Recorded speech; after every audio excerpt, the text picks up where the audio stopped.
میرے بھائیوں اپنے اللہ کو راضی کریں.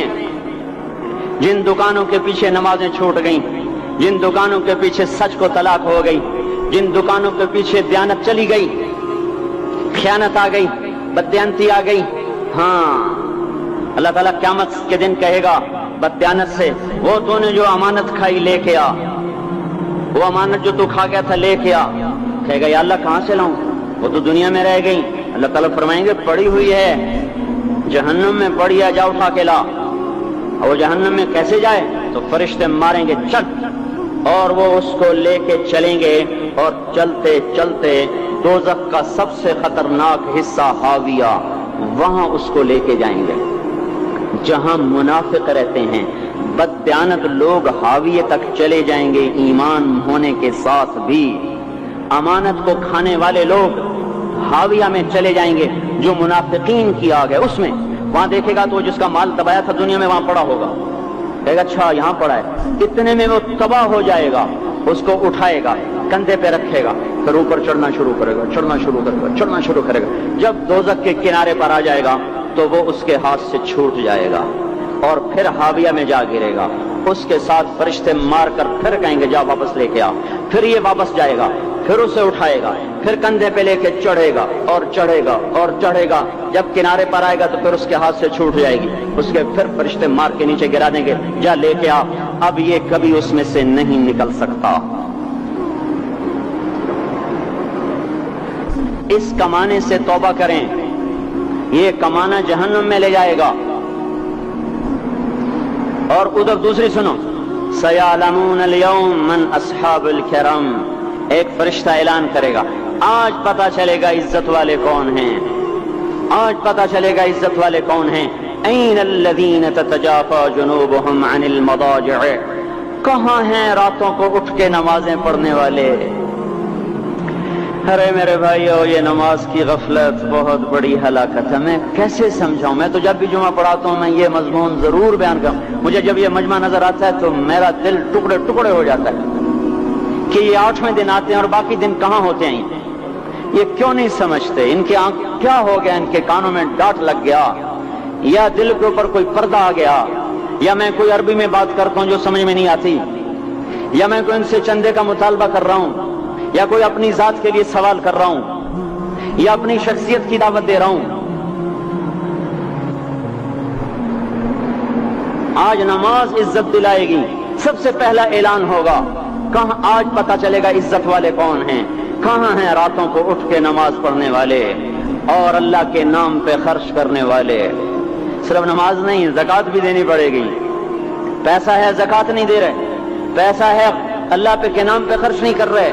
بھائیو اللہ کے نام پہ خرچ کرنا سیکھیں، اللہ کے واسطے اپنے آپ کو سادگی پہ لائیں اور اللہ کے نام پہ لٹانا سیکھیں. اللہ آپ کی نسلوں کو واپس کرے گا، صرف آپ کو نہیں، آپ کی نسلوں کو واپس کرے گا. آپ اللہ کو قرضہ دے رہے ہیں، کسی ایسے غیر کو قرضہ نہیں دے رہے. یہاں مسجدیں والے چندے مانگ رہے، بھائی مسجد کو چندہ دو. مدرسوں والے چندے مانگ رہے، مدرسوں کو چندے دو.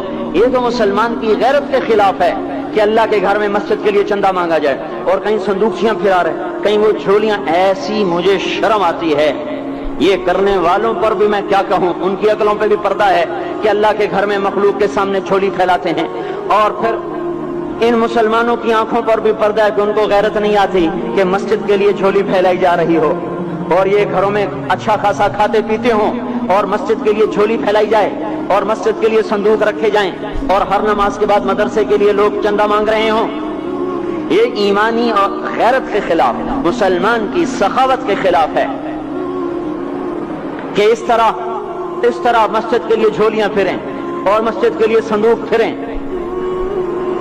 ہم تو اللہ کے نام پہ بے دھڑک لگائیں. اقیموا الصلاۃ وآتوا الزکاۃ، اقیموا الصلاۃ وآتوا الزکاۃ 67 دفعہ یہ حکم چلا ہے، اور ہر دفعہ زکوٰۃ کے ساتھ نماز، نماز، زکوٰۃ، زکوٰۃ، نماز، نماز، زکوٰۃ، زکوٰۃ، نماز. نماز پڑھنے والے زیادہ ہیں نسبتاً زکوٰۃ دینے والوں سے. زکوٰۃ دینے والے تھوڑے ہیں، پیسہ جب تو یہ جان جاتی. ہمیں نہ تو اپنے غریب رشتہ داروں کو تلاش کر کے دیں، اپنے غریب رشتہ داروں کو، اپنے غریب پڑوسیوں کو. آج جو صحیح دیانتدار تنخواہ دار ہے وہ بھی مستحق زکات ہے اگر وہ دیانتدار ہے تو. اگر رشوت نہیں لیتا تو آج کا ایس پی بھی مستحق زکات ہے. میرا دوست ایس پی کہنے لگا میں زکات کا مستحق ہوں، حالانکہ میں ملتان کا ایس پی ہوں کہ 15 دن میرے گھر میں کبھی سالن پکتا ہے کبھی نہیں پکتا. اپنے اوپر صرف خرچ کرنا. بچے کو کھلونے کی خواہش تھی، 1000 روپے کے کھلونے لے کے دے دیے. کیا ظلم ہے یہ؟ 1000 روپے کے کھلونے بچے کو لے کے دے دیے. کہ اللہ نہیں پوچھے گا کہ اس 1000 سے کسی غریب کے گھر کا دیا جل سکتا تھا اور کسی کے غریب کا ایک ہفتہ گزر سکتا تھا، تیرے کسی مسکین رشتہ دار کے گھر میں بھی کچھ سالن پک سکتا تھا. رزق دیا تو اس کا ہوش نہیں کہ اس کا حق ادا کریں، جان دی تو اس کا ہوش نہیں کہ اس کا حق ادا کریں. سجدہ جان کا حق ہے اور زکات اور صدقات یہ مال کا حق ہے. میں کب اپنے لیے مانگ رہا ہوں؟ میں کہہ رہا ہوں اللہ اپنے غریب رشتہ داروں کو دیں، ان کو تلاش کریں اللہ کے واسطے. اپنی بیویوں سے پوچھو سونے کی زکات دی ہے؟ دے ورنہ تو خود پکڑی جائے گی، تیرا زیور تیرے لیے گنجا سانپ بن کے تیری زبان کو ڈسے گا. ان کا میں نے تو بچیوں کے لیے سنبھال کے رکھا ہے. اس کی زکات دو پھر ٹھیک ہے، ورنہ اسم کو توڑ کے اس کی زکات دو، نہیں تو یہ مال پکڑوا دے گا قیامت کے دن. نماز نہیں چھڑا سکتی اگر زکات نہیں دی، اور زکات نہیں چھڑا سکتی اگر نماز نہیں پڑھی. مسجد بنا دی 50 لاکھ میں، اگر خود نمازی نہیں تو یہ مسجد بنانا اسے جہنم سے نہیں بچا سکتا. میرے بھائیوں اپنی جان کا بھی صحیح استعمال کریں اور اپنے مال کا بھی صحیح استعمال کریں. ہم ایسے اندھے نہیں ہیں کہ جو بچے نے چاہا لا کے دے دیا، جو بیگم نے مانگا اٹھا کے دے دیا. نہیں نہیں، ہم پہلے دیکھیں گے. اپنے اوپر حضرت عثمان رضی اللہ عنہ کے پاس ایک سال ہے، حضور سے مانگنے آئے. آپ نے کہا عثمان کے پاس چلے جاؤ. عثمان سے مانگنے گئے تو آگے بیوی پہ لڑ رہے. کس بات پہ؟ یوں کہہ رہے وہ باہر چھوٹے چھوٹے گھر ہوتے تھے تو باہر آواز آ رہی. بیوی کو کہہ رہے اللہ کی بندی رات تو نے چراغ میں بتی موٹی ڈال دی. وہ بتی ڈالتے تھے نا اس کی روئی کی، تو تیل زیادہ جل گیا. تو یہ کہنے لگے یہ کس کنجوس کے پاس بھیج دیا جو بیوی پہ لڑ رہا ہو کہ تو نے بتی موٹی ڈالی ہے تو یہ مجھے کیا دے گا، تجھے چمڑی بھی نہیں دے گا. جب ان کو باہر بلایا اور خیرات مانگی کہ وہاں سے آیا ہوں، تو انہوں نے اندر گئے ایک تھیلی اٹھائی، نہ پوچھا کہ کتنے چاہیے، نہ پوچھا کہ کون ہو، 3000 درہم اٹھا کے دے دیے. وہ حیران ہو کے کہنے لگا یار ایک بات تو بتاؤ. کہا کیا؟ کہا یہ مجھے تو نے اتنے دے دیے کہ میری اگلی نسل کو بھی کافی ہیں، اور خود بیوی پہ تو لڑ رہا تھا کہ بتی موٹی کیوں کر دی. کہنے لگے وہ اپنی ذات پہ خرچ تھا، وہ پھونک پھونک کے کرنا ہے. یہ اللہ کو دے رہا ہوں جتنا مرضی دے دوں، یہ تجھے تھوڑے اللہ کو دے رہا ہوں. تو اپنی جان کو بھی لگائیں اللہ پر اور اپنے مال کو بھی لگائیں اللہ پر. اور میرے بھائیوں اپنی کمائیوں کو حلال پہ لائیں اور بیویوں کو سمجھا دیں کہ ہم تمہاری خاطر دوزخ میں نہیں جا سکتے. یہ ہم اس پر توبہ کریں، اس پر توبہ کریں. اور یہ آبادی ہر وقت ہونی چاہیے مسجد کی. چلو کوئی جو جہاں سے بھی آیا ہے مسجد کے عادی بنو میرے بھائیوں. ہماری جماعت گئی تھی اردن میں 1991 میں، تو ہم اسرائیل کے بارڈر پر چلے. انہوں نے بتایا کہ یہ ہم سے آمد رفت بات چیت ہوتی رہتی ہے، چونکہ کچھ عرب ادھر رہتے ہیں کچھ عرب ادھر رہتے ہیں، رشتہ داریاں ہیں. تو کہا یہ یہودی ہم سے پوچھتے ہیں تمہاری فجر میں نمازی کتنے ہوتے ہیں اور تمہارے جمعے میں نمازی کتنے ہوتے ہیں. ہم نے پوچھا یہ تحقیق کیوں کرتے ہو؟ ان کا ہماری کتابوں میں یہ ہے کہ جب فجر کی نماز کے نمازی اور جمعے کی نماز کے نمازیوں کی تعداد برابر ہو جائے گی تو یہودی دنیا سے مٹ جائیں گے. اب یہاں فجر میں 1.5 صف ہوتی ہے اور جمعے میں باہر بھی صفیں بنی پڑی. چلو میں کہتا ہوں مان لیا 1/3 طبقہ باہر سے آیا ہے، یہ 2/3 تو یہیں سے اٹھ کے آیا ہے. یہ کیوں نہیں ہر نماز میں آتا؟ میرے بھائیوں اپنے حال پہ رحم کریں، اللہ کے واسطے میری پکار کو سنیں.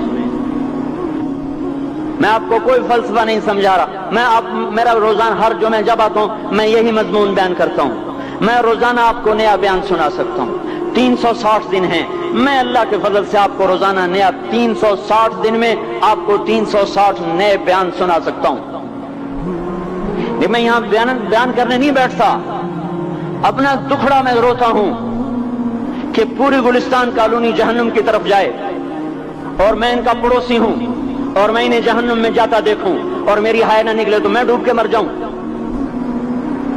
جلتا کتا ہم نہیں دیکھ سکتے اور اس ہماری آنسو نکل پڑیں، چوہے کو ہم جلتا نہیں دیکھ سکتے اور میں اتنی شکلوں کو جہنم میں جاتا دیکھوں۔ جس نے فجر آج نہیں پڑھی اس نے پر جہنم کو واجب کر لیا، جو اب آئندہ اثر نہیں پڑے گا اس پر جہنم واجب ہو گئی۔ پھر میں کیا مضمون بیان کروں، کیا فلسفے بیان کروں؟ اس لیے میرے بھائیوں، اپنی ذات پہ رحم کریں، اپنے بچوں پہ رحم کریں، اپنے گھر والوں پہ رحم کریں، مسجد کی دوڑ لگائیں، اپنے مال کو اللہ کے نام پہ خرچ فرمائیں تاکہ یہاں بھی جہان بنے اور وہ بھی جہان بنے۔ کیا زندگی ہے، چلتے چلتے سانس نکل جاتا ہے پھر یوں مٹ جاتے ہیں جیسے دنیا میں کبھی آئے نہ تھے۔ پوتے پوچھتے ہیں ابا دادا کی قبر کہاں ہے؟ ابا کہتے ہیں بیٹا یہیں کہیں مل گئی، پتہ نہیں کہاں ہے۔ آج تو اگلی نسل دادے کی قبر نہیں دیکھ سکتی، ہم اس دنیا کی خاطر اللہ کے باغی ہو جائیں۔